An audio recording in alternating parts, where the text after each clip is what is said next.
Oi, pessoal, bem-vindos a mais uma análise. Hoje a gente vai mergulhar de cabeça nas engrenagens de um dos temas, olha, mais fascinantes do direito penal. Já pararam para pensar em como o sistema jurídico lida com aqueles crimes que não são cometidos por um lobo solitário, sabe? Mas sim por um grupo todo estruturado? Pois é, a gente vai dissecar a anatomia de um crime compartilhado, explorando o que o direito chama de concurso de pessoas. Bora lá? Vamos direto ao assunto? Imagina aquela clássica cena de assalto a banco de filme de Hollywood. Tem o cérebro da operação, né, a pessoa que planejou tudo, tem o motorista do carro de fuga suando frio lá fora e tem quem de fato entra lá e exige o dinheiro. A grande questão, e é o que o direito penal precisa resolver, é como a lei distribui a culpa num caso desses. Todo mundo responde pelo mesmo crime? As penas são iguaizinhas para todo mundo? É exatamente esse quebra-cabeça que a gente vai resolver agora. E para organizar as ideias, a nossa pauta de hoje está dividida em 5 pontos bem diretos. 1. A natureza da ação conjunta. 2. Teorias do concurso de pessoas. 3. Os 5 requisitos essenciais. 4. Autores versus partícipes. E, por fim, 5. Aplicações no mundo real. Ponto 1. A natureza da ação conjunta. Bom, vamos começar pelo alicerce da coisa toda. O que caracteriza, juridicamente falando, o momento em que 2 ou mais pessoas decidem se unir para burlar a lei? A resposta está no artigo 29 do nosso Código Penal. E o que chama atenção aqui, o que é bem interessante, é essa expressão de qualquer modo. Ou seja, a lei é super clara. Não importa se a colaboração foi emprestando a arma, dando a ideia ou apertando o gatilho. Quem concorre para o crime cai nas penas dele.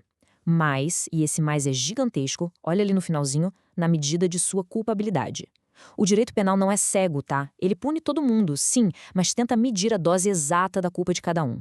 É quase como um trabalho de alfaiate, feito sob medida. Ponto 2. Teorias do concurso de pessoas. Beleza, agora que a gente entende o ponto de partida, precisamos olhar para a engenharia por trás do código. Como os juristas chegaram nisso? Historicamente, o direito debateu 3 grandes caminhos.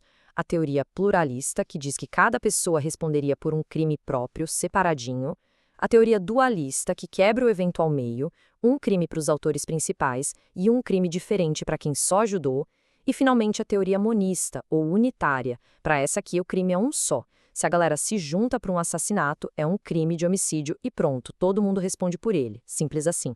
E aí vem a pergunta: como o Brasil joga esse jogo? Bom, o nosso Código Penal adotou a teoria monista como regra. É todo mundo no mesmo barco, respondendo pelo mesmo crime. Mas, e o direito adora um mas, né? Existem exceções onde a teoria pluralista entra em cena. O exemplo clássico que sempre cai em prova é o do aborto. A gestante que consente responde por um crime específico, lá no artigo 124, enquanto o médico ou terceiro que faz o procedimento responde por outro no artigo 126. Eles querem o mesmo resultado, mas a lei separa tudo em caixinhas diferentes. A mesma coisa acontece na corrupção ativa e passiva. Ponto 3. Os 5 requisitos essenciais. Então, a gente já sabe a regra, mas não basta só estar ali de curioso perto da cena do crime, né? Para entrar na roda do concurso de pessoas, a coisa tem que ser rigorosa. E a gente tem 5 requisitos essenciais. Sem eles, nada feito. São eles: pluralidade de agentes, claro, tem que ter mais de um, relevância causal, liame subjetivo, identidade de infração penal e a existência de um fato punível. Se faltar um só desses, o castelo de cartas desmorona, a regra não se aplica. E agora a gente vai focar nos mais polêmicos. Pegando o gancho da relevância causal da colaboração. A doutrina é muito clara aqui. Participação inócua, aquela que não serve para nada, é zero relevante para o direito penal. Pensa assim, se alguém tenta ajudar no roubo, mas a ajuda não muda absolutamente nada no fim das contas, essa pessoa não tem responsabilidade penal pelo resultado. A conduta tem que ser um elo da corrente. Sem ela, as coisas não teriam acontecido do jeitinho que aconteceram. Fez diferença? Então tem relevância causal. E o que dizer do liame subjetivo? Esse requisito é fascinante. E vamos desmistificar o latim agora. Tem gente que acha que os criminosos precisam sentar, assinar contrato e reconhecer firma, o famoso pactum sceleris, que seria o acordo prévio. A lei diz, não precisa de acordo prévio nenhum. O que é obrigatório mesmo é a scientia sceleris, ou seja, a consciência e a vontade de ajudar o outro. Se alguém vê o vizinho tentando arrombar uma porta e de fininho vai lá e desliga o alarme da casa só para facilitar, mesmo sem nunca ter trocado um bom dia com o vizinho, adivinha? Tem liame subjetivo. A pessoa quis e aderiu à conduta do outro. E para fechar essa engrenagem dos requisitos, a gente chega na existência de fato punível. O professor Kleber Novaes resume isso perfeitamente com o princípio da exterioridade. Em português, claro, ficar só no papo, combinar, dar a ideia de um crime, isso não é punível por si só.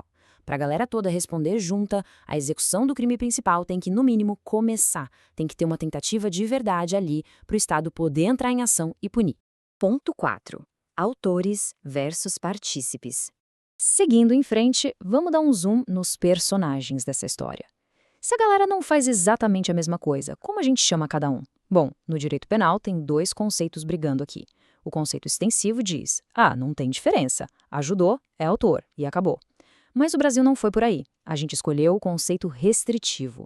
Isso quer dizer que tem uma linha no chão separando as coisas. O autor é quem põe a mão na massa, é quem conjuga o verbo principal do crime, tipo subtrair, matar, enganar. E todo o resto da galera que fica orbitando, dando aquele suporte, mas sem realizar a ação central, esses são os partícipes. E como a gente separa isso com precisão cirúrgica? O nosso Código Penal usa muito a teoria objetivo formal. O autor faz a conduta do verbo e o partícipe ajuda por fora. Só que é impossível falar disso sem citar a famosa, gigante teoria do domínio do fato, lá dos alemães Hans Welzel e Klaus Hoxing. Isso foi um verdadeiro divisor de águas, viu? Principalmente nos crimes de colarinho branco. Por quê? Porque ela diz que o autor também é aquele cara que tem o controle final sobre tudo. É o autor intelectual, o mandante, aquele que, muitas vezes, nem chega a sujar as próprias mãos. Certo, mas e os partícipes? A ajuda deles pode vir basicamente de duas formas. A participação moral, que é totalmente no campo das ideias. É quando você induz alguém, planta a sementinha do crime na cabeça da pessoa. Ou quando você instiga, que é literalmente jogar gasolina num fogo que já estava aceso. Já a participação material é a ajuda física, aquela ajuda palpável, sabe? Dar a planta do banco, emprestar uma arma ou ficar ali com o carro ligado na esquina esperando a fuga. Ponto 5. Aplicações no mundo real. Ufa! Passamos por toda a base teórica e as leis. Mas e na vida real? Como esses conceitos ganham vida no tribunal? Pensa numa operação de tráfico de drogas, que é um cenário clássico que os especialistas mapeiam. O trabalho é super fragmentado, né? Um compra a droga, o outro guarda e faz a distribuição, e um terceiro vai lá e vende na rua. Pelo entendimento do direito, todo mundo ali dividiu tarefas com um objetivo único em comum. Não tem ninguém ali sendo só um partícipe, coitado, ajudando de longe. Todo mundo faz a engrenagem do tráfico rodar. Conclusão, todos são considerados coautores. Fim de papo. Agora, compara isso com o esquema de estelionato, uma fraude. Aqui a dinâmica é outra. Uma mente criminosa, o espertalhão, monta um plano e convence uma outra pessoa a ir lá no banco com documento falso. Quem vai no banco e engana o caixa é o autor direto, porque executou o verbo obter vantagem ilícita induzindo alguém a erro. Mas e quem montou o plano e deu as instruções? Esse atua na participação moral, ou, dependendo de como ele controlava a situação, pode até ser considerado um autor mediato. A teoria serve justamente para dar um nome certo aos bois e, claro, aplicar a pena justa para cada um. E isso leva a gente à reflexão final desta nossa análise. No mundo onde o crime está cada vez mais organizado, mais em rede, a missão do direito não é só bater o martelo e dizer teve crime, é desvendar e provar até onde vai o dedo de cada um. O concurso de pessoas é um sistema feito para garantir que ninguém saia impune, mas também que ninguém pague uma conta que não é sua. Como o nosso sistema judiciário vai continuar refinando essa balança num futuro de crimes cada vez mais complexos? Fica aí a reflexão para a gente pensar. Até a próxima análise, pessoal!